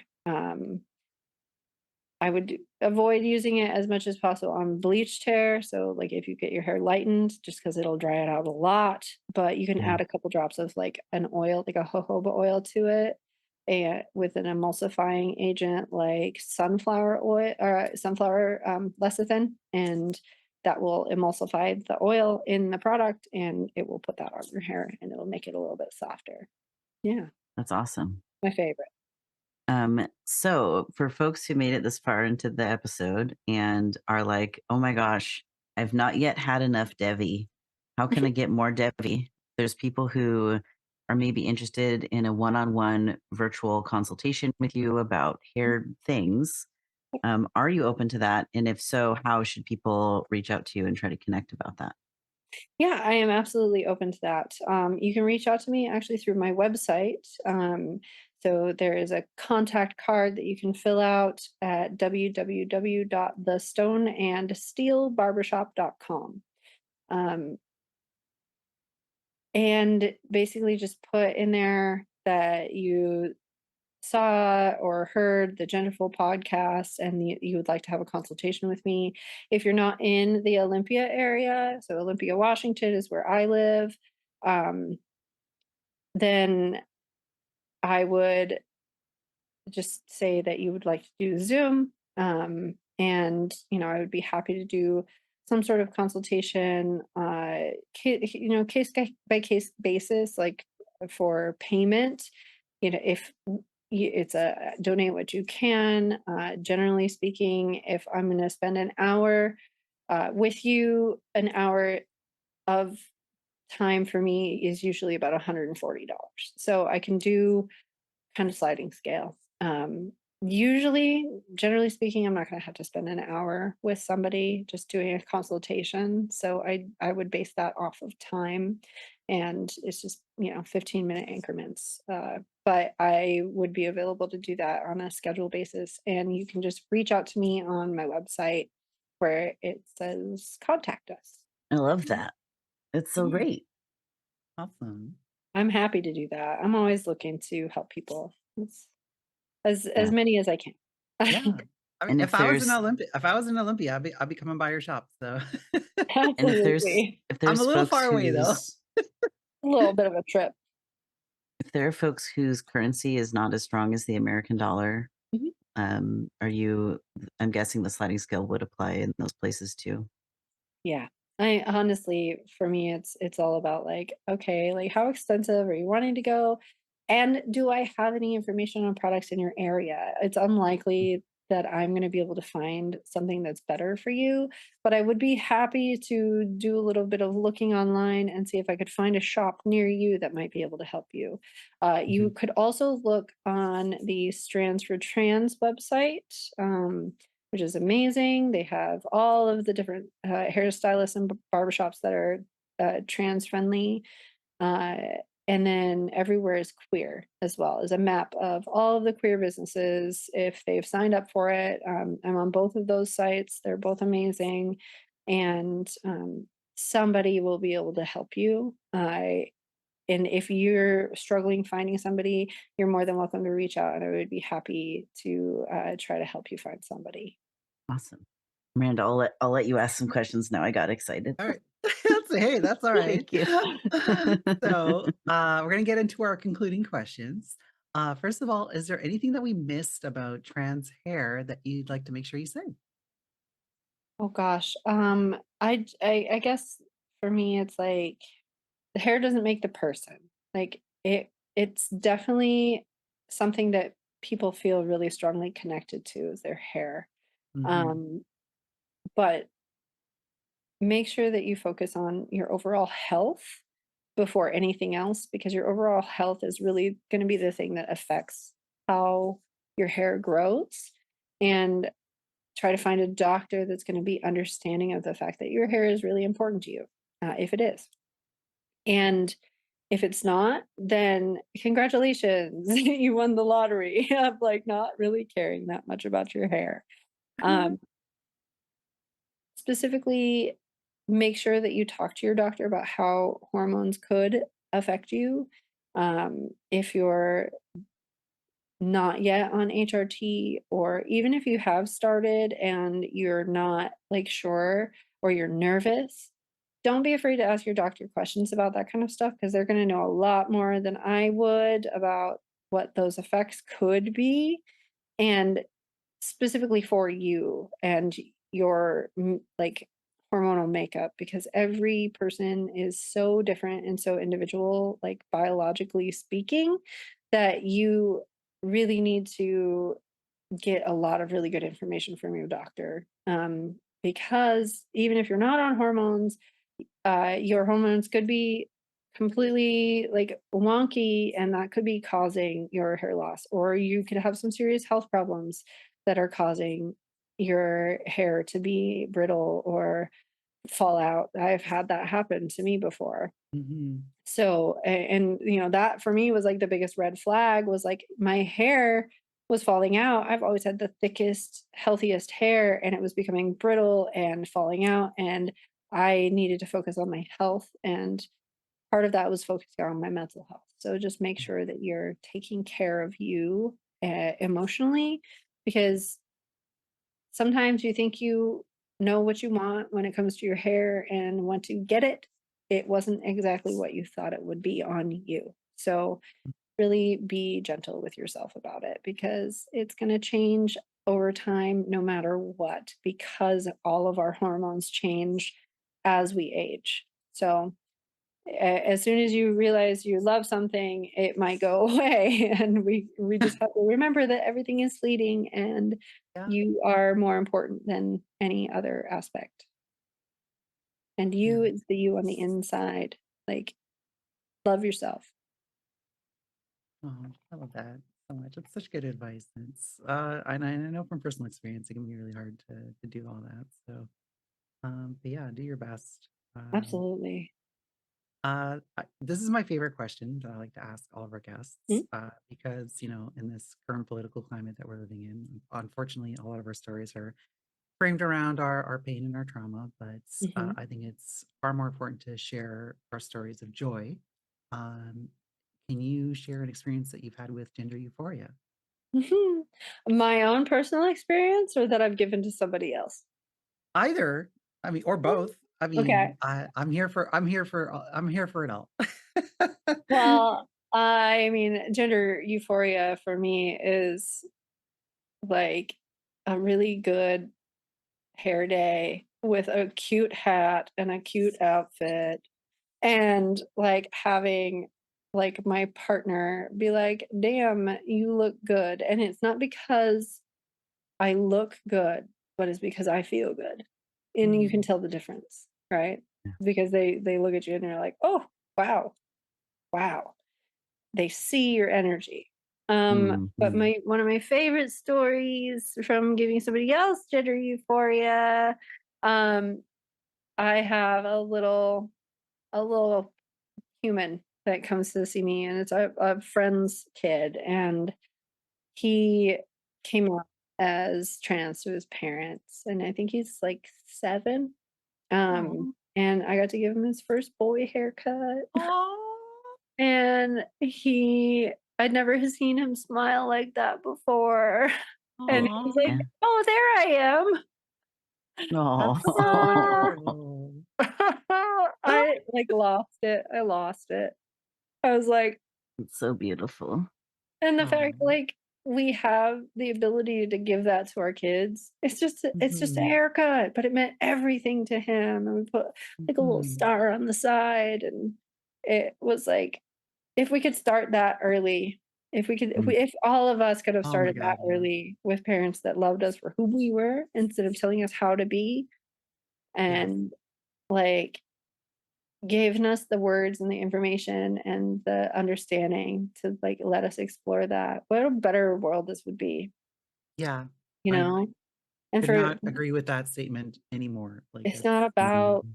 the hormones or anything, it's about the love, you know? mhm, And gosh, like, seeing that kind of love in parents and giving that to their kids is, like, the best feeling because it's me healing my inner child and mm. helping heal everybody else's inner child, and, like, being able to be a space that allows that at such a young age is just, Yeah, like, it's so heartwarming. it really is. So, that was definitely one of my favorites. I love Yay. that. So our final question for you today, Mhm. Debbie, is what would you like to make sure folks know about your perspective on gender and non-binary, trans, and or gender diverse issues? I mean, I wish that we didn't have to have issues, right? I wish that we Hmm. didn't have to even say that we have issues. I wish that we could just exist. And my advice would be to, like, go out and create the world that you want to see. Because I didn't realize that I could have so much joy in my life until I did what I did for other people, And then it came back to me as joy. And my perspective is that, like, this stuff is so important. It's so important to, like, understand yourself, and um that everybody should know they always have support.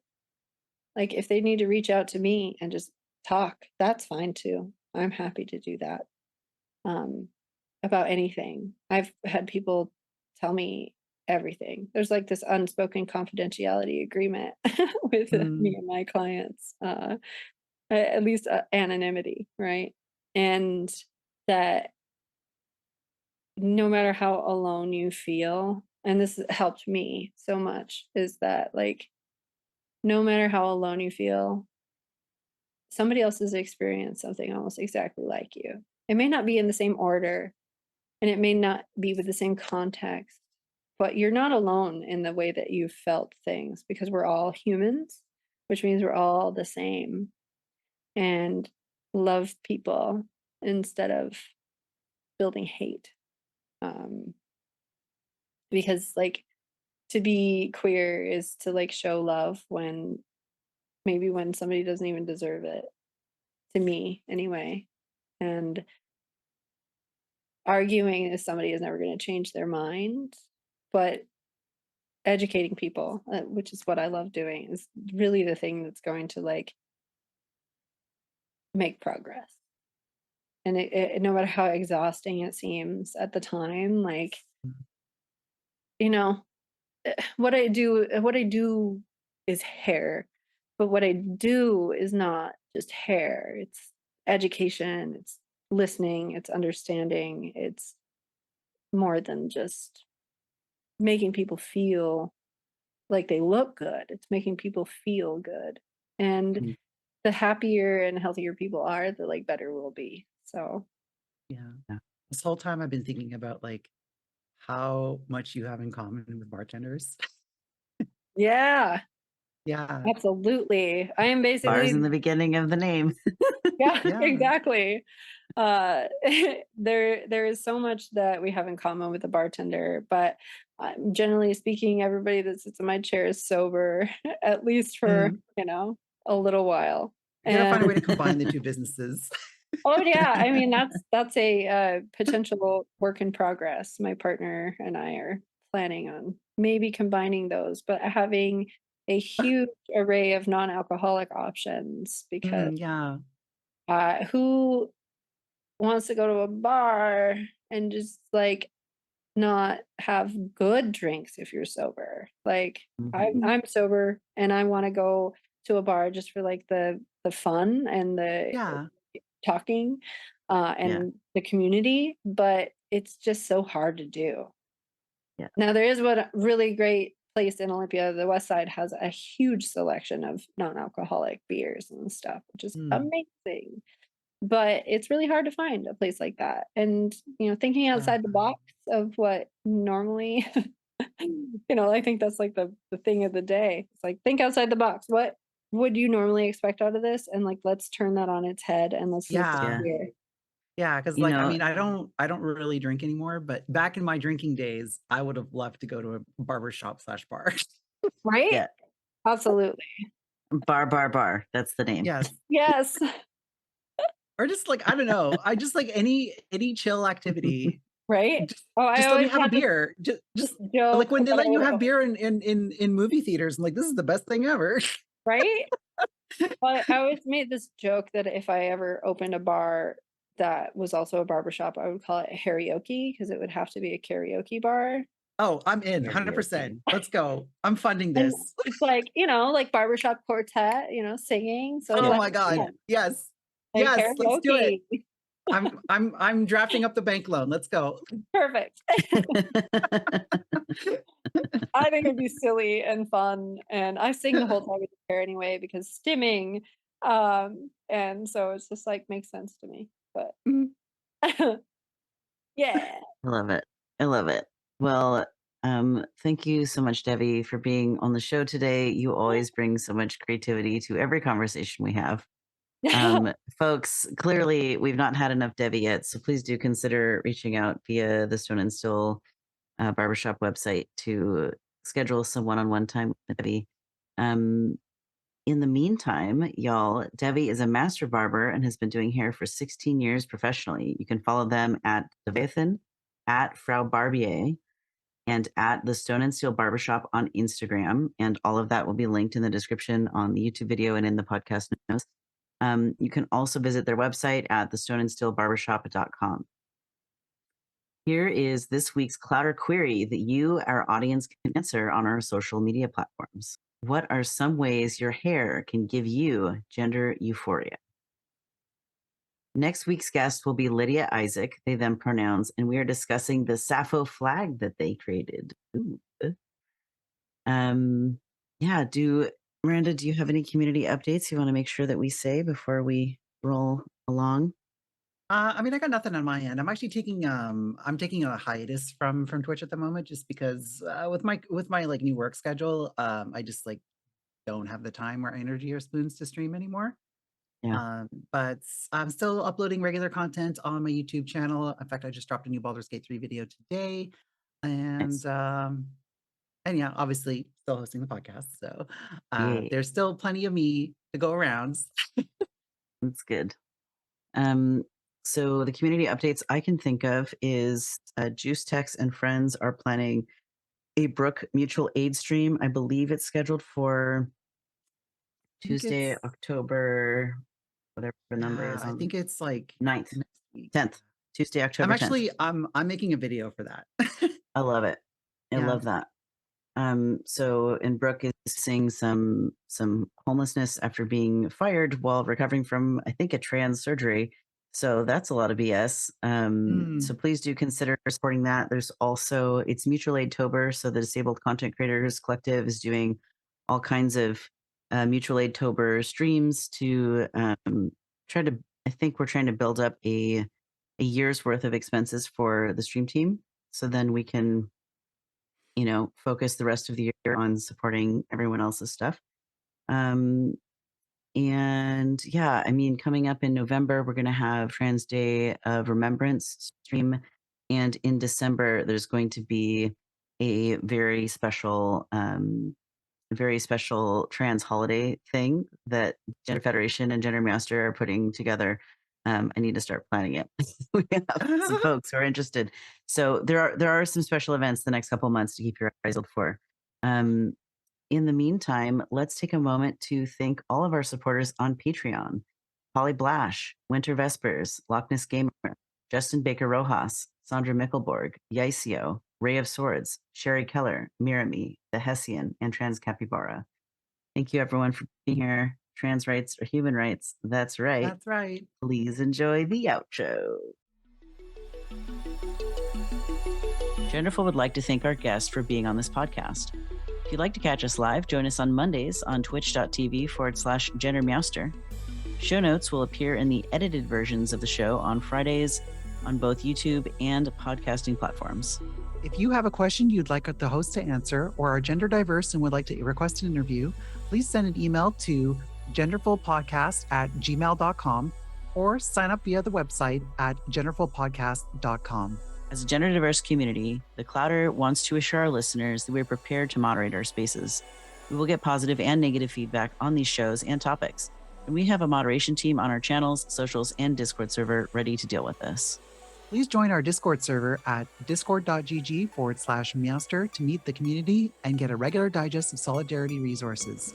You can also support us with subscriptions on Patreon, following and reviewing us on your favorite podcasting platform, or engaging with our posts and content on social media at GenderfulPod and at GenderMeowster. You can take a few minutes to rate the show. We will post any 5-star reviews on our socials, so get creative. Mention a special interest of your own, a project you're working on, or even say hi to your comfort person in your review. What power! This show is made possible by volunteers, tips, and subscriptions. Shout out to the folks helping us coordinate guests, edit the podcast, moderate the live chat, and post on our socials. Here's our artist credit. Genderful is hosted by Miranda Katita and GenderMeowster. Genderful's pre-show is wrangled by Juice Tex. Genderful's live stream is produced by Mirami. Genderful is edited and mixed by Transgriffin and FreeRangeMegs. Genderful's promos and thumbnail graphic are designed by Transgriffin. Genderful's social media is managed by Kainsey. Genderful's theme song is called Hope by FreeRangeMegs, also known as Soma. The current GenderMeowster logo was designed by Siptopia. Genderful is the intellectual property of GenderMeowster. All rights reserved. Trans rights are human rights. That's right.